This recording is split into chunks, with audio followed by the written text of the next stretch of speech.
Surnommé Gihogadzi parce qu'il est né à Gihogadzi, en province Karoussi, en 1957. Christophe Ngezabahidzi a commencé son travail de prise de vue, c'était en 1985, à la RTNB. Il maîtrisait bien son travail. Il était parmi les meilleurs caméramans de la télévision du Burundi. Ses confrères de la RTNB le certifient. Assidu de sa profession, le défunt ne tolérait pas un travail mal fait. Il aidait les nouveaux dans le métier.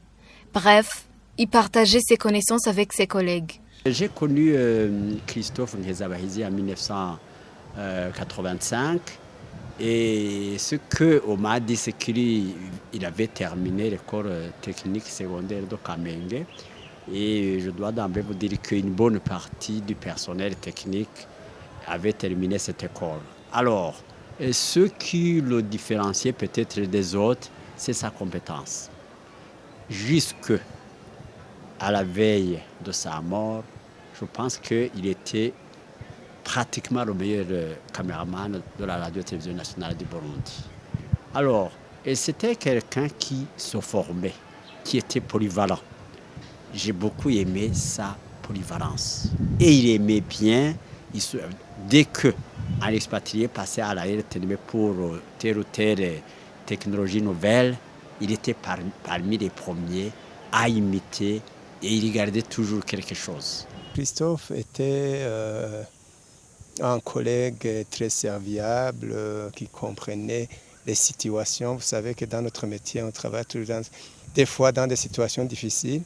Et c'est quelqu'un qui était très professionnel, qui était très correct dans tout ce qu'il faisait, qui était même, je dirais, un peu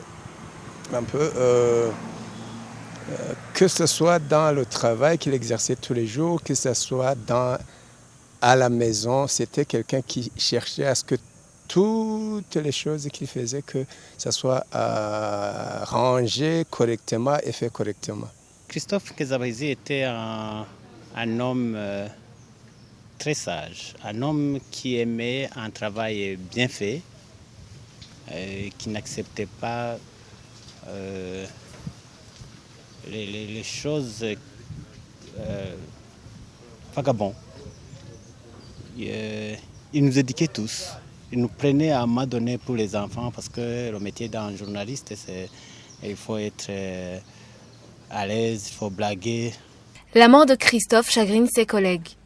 Ils ont du mal à croire qu'ils ne verront plus Christophe, l'homme serviable et modèle de son compagnon. Moi, j'ai fait 30 minutes en imaginant comment on peut disparaître si mystérieusement et si rapidement. Je ne pouvais pas m'imaginer comment quelqu'un qui se réveille un matin, c'était un après-midi, c'est sûr qu'il avait pris le repas de midi, il ne savait pas qu'il allait mourir aussi tragiquement. On a été trop choqués. Trop parce que je disais qu'il ne faisait pas la politique. Alors on se disait pourquoi on s'est acharné sur lui. Pourquoi décimer toute une famille. Il n'était que père d'un enfant.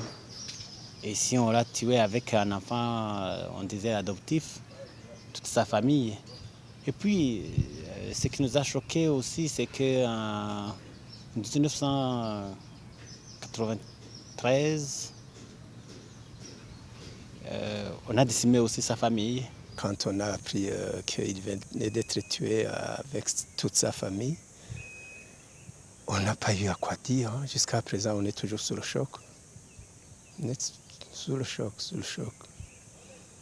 Christophe Ngezabahidzi est mort assassiné avec sa femme, sa fille et son fils adoptif. C'était mardi 13 octobre 2015, à leur domicile, Sizangagala, quartier 3.